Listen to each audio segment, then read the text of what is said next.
कथा। भगवान श्री कृष्ण ने कहा कि मनुष्य अपने सुख और दुखों का भागी स्वयं होता है। राधे राधे। जैसा मैं मैं नीतू पांडे यूट्यूब चैनल पर सबका स्वागत करती हूँ। इस कथा का वर्णन श्रीमद् भगवद गीता मिलता है। भगवान श्री कृष्ण आज समझा रहे हैं। भगवान श्री कृष्ण अर्जुन से कहते हैं, हे अर्जुन, मनुष्य अपने सुखों और दुखों का भागीदार स्वयं होता है, क्योंकि जो मनुष्य केवल सुख की कामना लिए सारे कार्य करता है ना, उसे जीवन में कभी सुख और शांति नहीं प्राप्त होती है। वैसे तो कोई भी कार्य हमें या हर मनुष्य को किसी भी प्रकार से कामना लेकर नहीं करना चाहिए, यानी कि मनोकामना या इच्छा पूर्ण करने के लिए नहीं करना चाहिए, क्योंकि वह जो जीवन जीता है वह उस पर ईश्वर की कृपा से ही उसे मिली होती है।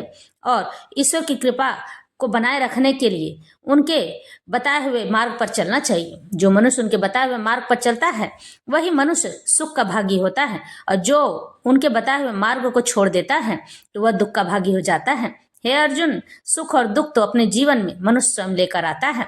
सुख और दुख को अपने जीवन में बसा कर वह खुद रखता है। जो व्यक्ति सही मार्ग पर चलेगा, ज्ञान के मार्ग पर चलेगा और मेरा अनुसरण करता रहेगा, लोगों को मेरे बारे में प्रेरणा देगा, तो मैं उसका जीवन धन्य कर देता हूँ। जो लोग मुझे गालियां देते हैं, मुझे दो बात सुनाते हैं और मेरी अवहेलना करते हैं, तो मैं उनके जीवन को कुछ नहीं करता हूँ, बस उसे अकेला छोड़ देता हूँ। जो लोग मेरा अनुसरण करते हैं, मैं उसका साथ कभी नहीं छोड़ता हूँ। हर पल हर घड़ी उसकी सांसों में बसा रहता हूँ, और यही नहीं, इस कारण से मैं उसके जीवन को धन्य धन्य बना देता हूँ। इस तरह से भगवान श्री कृष्ण आज अर्जुन को सुख और दुख का ज्ञान देने जा रहे हैं, और बार बार कहते हैं कि जो लोग मुझ पर विश्वास करते हैं, मैं स्वयं उसके पास चला आता हूँ, उसके हर कार्य को अपने हाथ से करने लग जाता हूँ। वह बस मुझे पुकारता है और मैं उसके कांधे पर बैठे चला आता हूँ। इस तरह से भगवान श्री कृष्ण आज अर्जुन को समझाते हैं बार बार कि हे अर्जुन, मैं प्रेम का भूखा हूँ, मैं बस प्रेम से ही किसी के वश में हो सकता हूँ, अन्यथा नहीं। कोई अगर मुझे जोर जबरदस्ती से अपने वश में करना चाहेगा तो वश में तो दूर की बात, मेरी परछाई भी नहीं छू सकता है। और ऐसे लोगों से मैं सदा सर्वथा दूर रहता हूँ। मुझे जबरदस्ती करके कोई नहीं रख सकता है। हे अर्जुन, जहां मैं खड़ा हो जाता हूँ, समय वहीं शुरू हो जाती है, वहीं से रुकती है, वहीं से शुरू होती है। समय को मैं ही बांध देता हूँ और समय के अनुसार ही मैं ही सारे कार्य करवाता हूँ। जो लोग यह सोचते हैं कि सारे कार्य मैं अपने हाथ से करता हूँ और अपने हाथ से ही सारे कार्य करके संपन्न कर लूंगा, तो वह मूर्ख है। अपनी मूर्खतावश, ऐसी अज्ञानतावश ऐसे कार्य को सोचता रहता है और करता रहता है।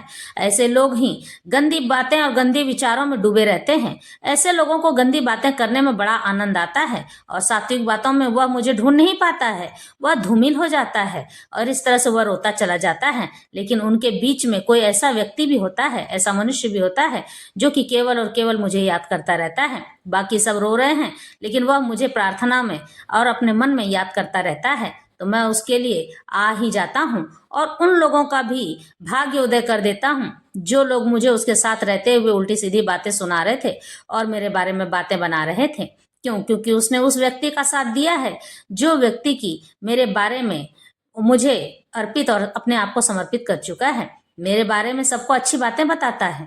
यह कहकर भगवान श्री कृष्ण अर्जुन को सांत्वना देते हुए कहते हैं कि सुख और दुख तो जीवन के चक्र हैं जो चलते रहते हैं। मनुष्य का मन कभी एकाग्र होकर नहीं रह सकता है। कभी भी वह मनुष्य एकाग्र चित्त होकर कोई कार्य नहीं कर सकता है। उसके मन में अलग अलग तरह की भावनाएं आती हैं, क्योंकि यह पृथ्वी के जीव भावनाओं से बंधे हैं। इसी कारण से हम देवता भी, हम ईश्वर भी यहाँ पे पृथ्वी पर भागे भागे चले आते हैं, क्योंकि यहाँ भाव का बंधन है। मातृ पितृ का भाव, माता पिता का भाव, पुत्र पुत्री का भाव, इस तरह से लोग अपने भाव बंधन में पति पत्नी का भाव, भाई बहन का भाव, चाचा भतीजा का भाव, जब मन में भाव आ जाते हैं तो वह रिश्तों में बदल जाती हैं और रिश्ते बड़े प्रगाढ़ होते हैं। ऐसे रिश्तों को सदा सर्वथा बचा कर रखना चाहिए, क्योंकि रिश्ते आपको कुछ दें या ना दें, आप रिश्तों को क्या दे रहे हैं यह देखने की बात होती है। इस तरह से भगवान श्री कृष्ण आज अर्जुन को बार बार अच्छे और बुरे की पहचान बताते हैं। इन्हीं कर्मों से अच्छे और बुरे की पहचान होती है कि आपको कभी कोई बड़ा व्यक्ति चार बातें सुना रहा है, जब तक वो अपनी सीमा न लांघ जाए तब तक आप उसका आदर करते रहें। लेकिन जब वह व्यक्ति सीमा लांघ जाए और अधर्म पर खड़ा हो जाए, तब आप अपनी मर्यादा छोड़कर धर्म की स्थापना के लिए अग्रसर हों। और यही धर्म नीति कहती है कि जब धर्म पर बात आ जाए तो ना तो कोई बड़ा होता है ना ही छोटा होता है।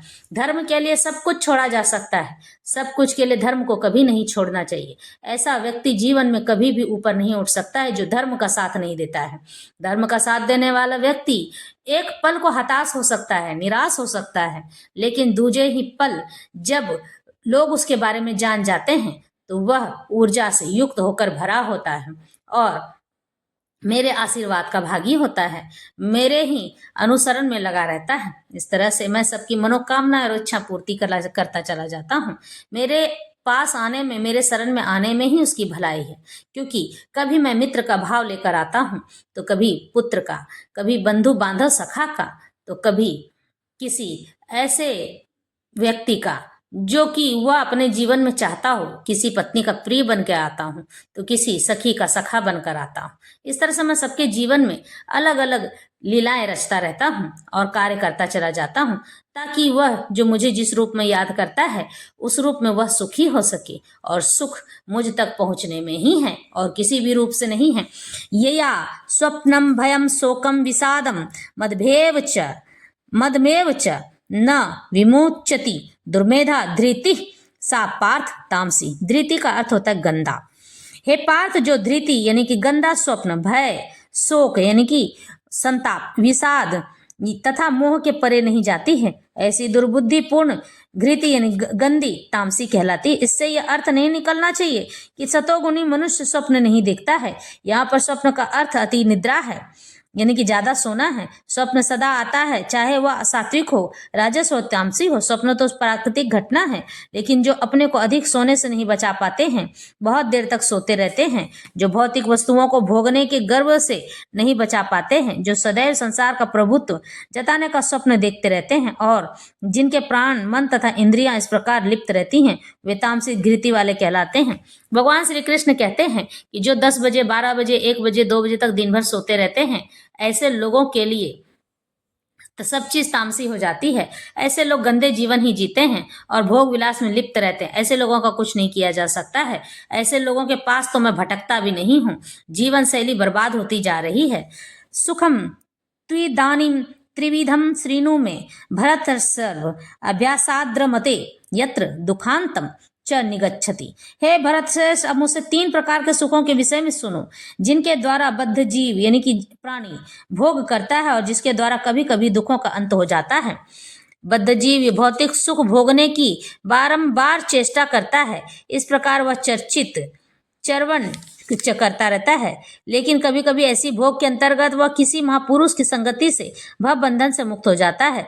दूसरे शब्दों में बद्ध जीव सदा ही किसी न किसी इंद्रिय तृप्ति में लगा रहता है, लेकिन जब सुसंगति से यह समझ लेता है कि यह तो एक ही वस्तु की पुनरावृत्ति है और उसमें वास्तविक कृष्ण भावना, अमृत कृष्ण भक्ति का उदय होता है, तो कभी कभी वह ऐसे ही तथाकथित आवृत्ति मूलक सुख से मुक्त हो जाता है। इस तरह से भगवान आज समझा रहे हैं कि इस तरह का बात करने से क्या होता है और इस तरह से स्वप्न देखने से क्या होता है।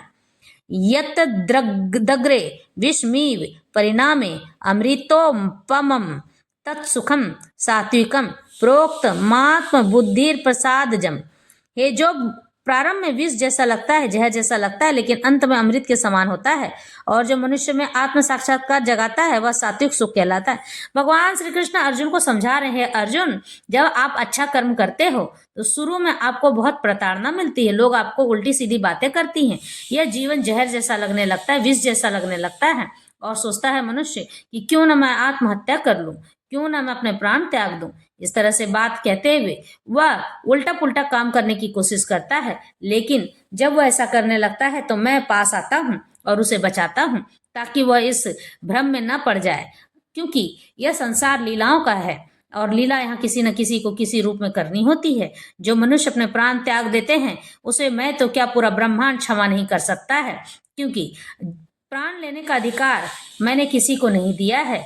आप अपने जीवन को किसी न किसी प्रकार से जिएं, यही मैं चाहता हूँ, लोगों का मार्गदर्शन करते रहें और इसी तरह से लोग, और फिर जब अंत में उसको सब जान जाते हैं तो यही जीवन उसके लिए अमृत के समान लगने लगता है। विषयेंद्रिय संयोगाधात दग्रे अमृतोपमम परिणामे विषमीव तत्सुखम राजसम स्मृतम। जो सुख इंद्रियों द्वारा उनके विषयों के संसर्ग से प्राप्त होता है, जो प्रारंभ में अमृत तुल्य तथा अंतिम में विष तुल्य लगता है,